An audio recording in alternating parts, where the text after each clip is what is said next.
सगळे राजकीय पक्ष आणि त्यांचे कार्यकर्ते, त्यांचे सहकारी पदाधिकारी सगळे आपल्या कामात व्यस्त आहेत. कारण सोमवारपासून फॉर्म भरायला सुरुवात झाली. 17 तारखेपर्यंतच नगरपालिका, नगरपंचायती याचे फॉर्म भरण्याचं काम चाललंय. त्याच्यावर प्रत्येक जणच आपल्या आपल्या कामामध्ये व्यस्त आहे. कारण ते सगळ्या गोष्टी एबी फॉर्म, त्याच्या सह्या ज्या असतात त्या कलेक्टरला कळवायच्या असतात, या सगळ्या गोष्टी करतात. शेतकऱ्यांच्या विषयाच्या संदर्भातला प्रश्न आहे. 20,000 कोटींची जी मदत झालेली आहे शेतकऱ्यांना, आज दत्तमामाने देखील त्या संदर्भातला GR झालाय, ते सांगितलंय येत्या काळात अजून अशीच मदत सुरू राहणार आहे. मी तुम्हाला मागच सांगितलं, आमचं 32,000 कोटीचं पॅकेज होतं. नंतर पुन्हा आम्ही पॅकेज दिल्यानंतर दिवाळी झाली, दिवाळीनंतर पण पाऊस पडला. पुन्हा ते पॅकेज जवळपास 8,000 कोटीनं वाढलं. असं 40,000 कोटी रुपयाचं पॅकेज झालं. केंद्राची टीम पहिली येऊन गेली, आता दुसरी पण टीम येते. आम्ही त्यांच्याकडनं देखील त्याच्यामध्ये मदत मागतोय. राज्य सरकारची जबाबदारी आहे, परंतु अशा प्रकारचं नैसर्गिक संकट कुठल्याही राज्यामध्ये देशातले आलं तर केंद्र सरकार पण त्यांची टीम पाठवून त्याचा आढावा घेतं आणि ते पण त्याच्यामध्ये आर्थिक मदत करतं.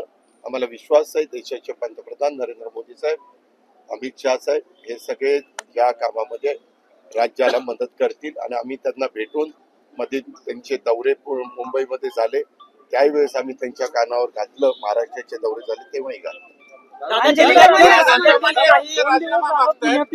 तुमचा राजीनामा पदावर असाल तर निपक्षपाती चौकशी होणार नाही, तुम्ही राजीनामा द्यावा. माझ्या सद्विवेक बुद्धीला स्मरून मला जे योग्य वाटेल ते मी करीन.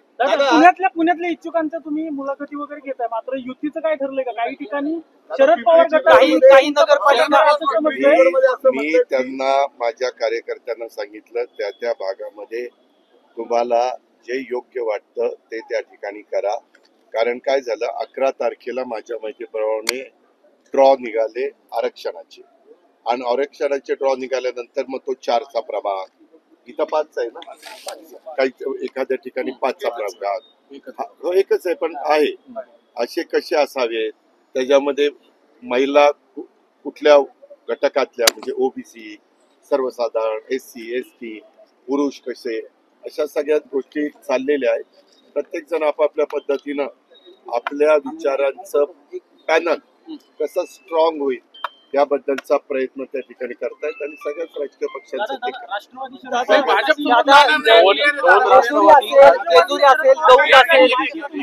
त्या संदर्भामध्ये मी त्यांना सांगितलेलं आहे.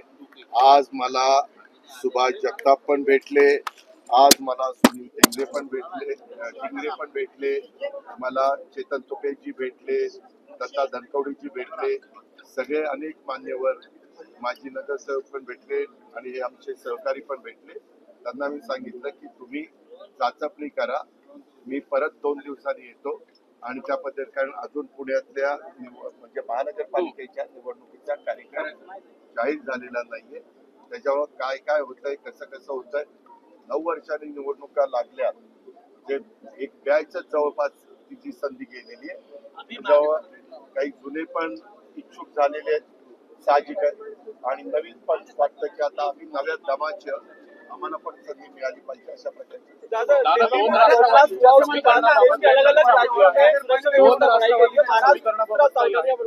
अरे बाबा, मी तेच सांगतो ना, आता प्रत्येक वेळेस आज आम्ही महायुतीच्या संदर्भात आमचं काम चाललेलं आहे, परंतु आता साधारण नगरपालिका, नगरपंचायतीच्या निवडणुकीमध्ये कुठल्या शहरामध्ये काय काय घडतंय हे साधारण अंदाज त्या ठिकाणी येईल. तो अंदाज आल्यानंतर पुढच्या गोष्टी त्या ठिकाणी एकत्र लढायचे, कारण ज्या पद्धतीने हालचाली होत आहेत पिंपरी चिंचवडमध्ये तुमचेच पदाधिकारी सांगतात की दादा साहेबांचं बोलणं सुरू का वेगवेगळे कार्यकर्ते वेगवेगळी भूमिका मांडतात.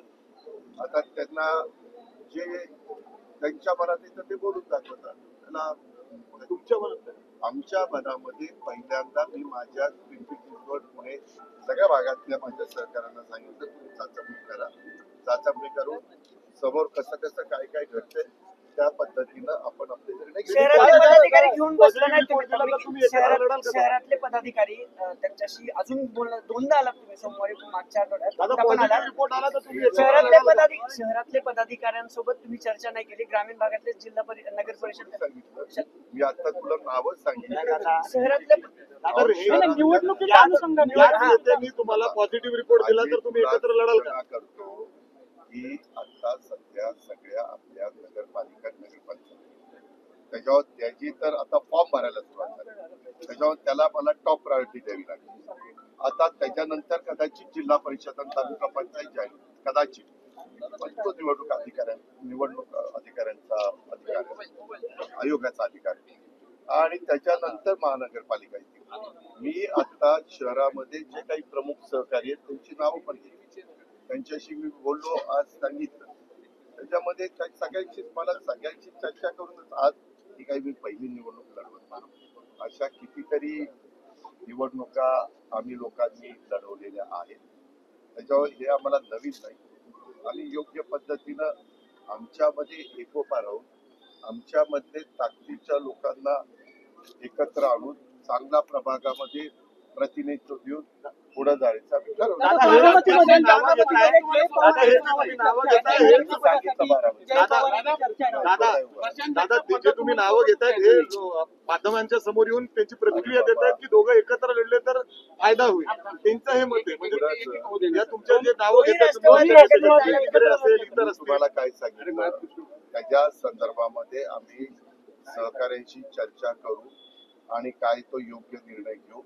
पहिल्यांदा ज्या संघटनेमध्ये आम्ही काम करतो त्या सगळ्या माझ्या पदाधिकाऱ्यांचा कार्यकर्त्यांचा सहकाऱ्यांचा काय म्हणणं आहे ते त्या पद्धतीने आम्ही पुढे जाऊ.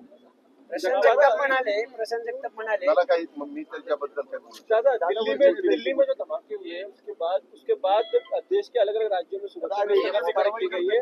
पुणे में भी काल आम्ही मुंबईमध्ये होतो कॅबिनेट पण परवा झाली मुख्यमंत्र्यांनी कालच झाली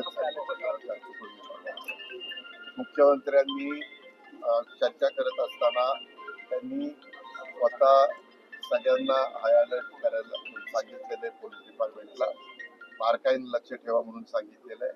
आम्ही CP वगैरे सगळ्यांशी बोललेलो आहे कारण शेवटी अशा प्रकारच्या घटना देशातल्या कुठल्याही भागामध्ये झाल्या की प्रत्येक शहरातली मोठी शहरं विशेषतः त्यामध्ये कुठं तपास करणं चेक नाके उभे करणं संशय जर कुठं CCTV कॅमेऱ्यामध्ये असं वाटलं तिथं जरा संशय येतो त्याबद्दलची माहिती घेणं या सगळ्या गोष्टी पोलीस खात्याच्या दादा ग्रामीण भागामध्ये चांगलं इन्कमिंग होतं या शिबिरामध्ये तुमच्याकडे चेहरा तुमच्याकडे आलाय पवार गटातून तुमच्याकडे आलाय. अरे बाबा देशाचं राजकारण करायचं आम्हाला स्वर्गीय यशवंतराव चव्हाण साहेबांनी शिकवले.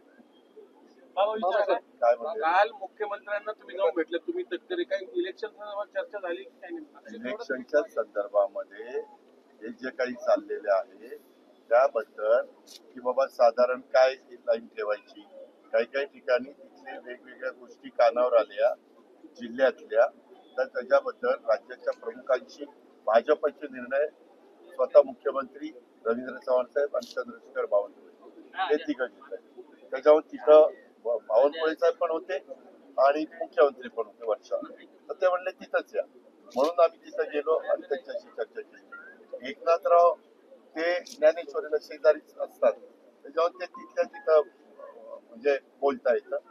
शेवटी आम्ही सगळेजण मिळून NDA आणि महायुती यांच्यामध्ये एकत्रपणे जातोय. लोकसभा विधानसभेला आम्ही सगळ्या आमच्या कार्यकर्त्यांना ज्यांचा प्रचार महायुतीचा करायला सांगितलेला आहे.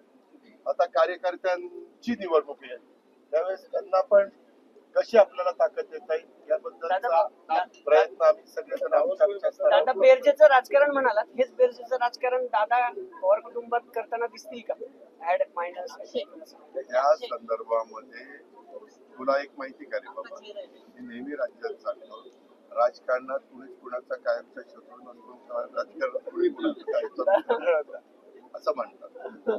दादा ताई आणि साहेबांनी सांगितलं की सगळ्या स्थानिक निवडणुका दादांनी सगळं लीड करावं दोन्ही गट तुला कोणी सांगितलं दादा त्या तुमच्या पक्षातल्या तुम्हाला भेटतायत सोशल मीडियावर काय बिनसलंय का? अजिबात नाही. तुला काही माहिती नाही. मी रुपालीताईंना भेटलो, मी त्यांच्याशी बोललो. त्यावेळेस अभय मांढरे पण होता. अभय कधी अभय पण तिथं होता आणि मी ताईंना जे काही सांगायचं ते सांगितलेलं आहे. तो आमच्या परिवाराचा अंतर्गत प्रश्न आहे. आम्ही कुटुंब म्हणून परिवार म्हणून समजतो. त्याच्यात आपल्याला काही खमंग बातम्या मिळतील असे काही वाद मिटवणं हे माझं काम आहे. मी पक्षाचा प्रमुख आहे. त्याच्यातनं तुम्ही जसा तुमच्यात वाद झाला की तुम्ही तुमचा मिटवता, तसं मलाही माझ्या पक्षात झालं पण मिटवावं लागतं.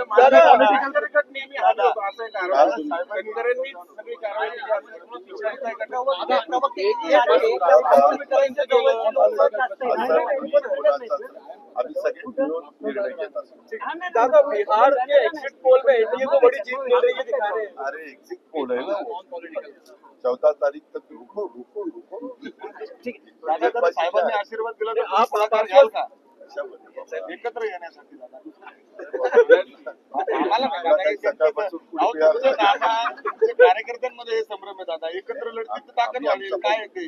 आम्ही आमच्या पक्षाचं बघू ना. तू नको काय दादा नॉन पॉलिटिकल प्रश्न आहे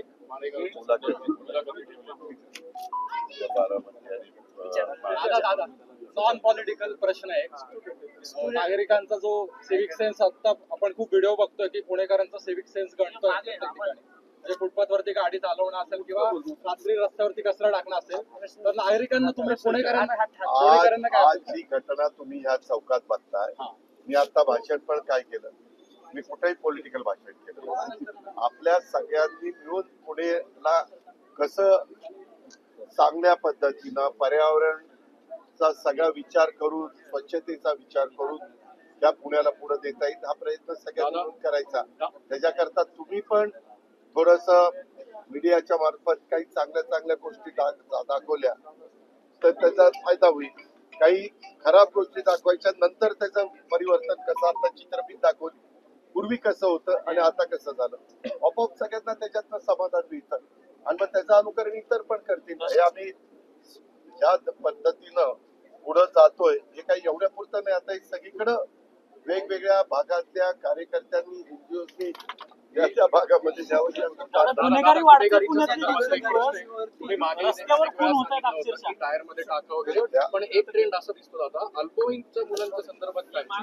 मी सांगितलेलं गोष्ट कशी आहे, 14 वर्षाची 15 वर्षाची मुलं त्याच्याकरता आम्ही केंद्र सरकारच्या पण लक्षात आणून देतोय ते 18च आहे, ते जरा काढून 14 पर्यंत आणलं तर याचा उपयोग होईल. कारण काय झालंय, हे जे काही चुकीची प्रवृत्ती विकृती म्हणा ही लोक त्यांचा हेतू साधण्याच्या करता मायनॉरिटी मधल्या मुलांना म्हणजे कमी वयाच्या मुलांना त्याच्यामध्ये सामावून घेतायत आणि त्यांना ते करण्याला भाग पाडतायत.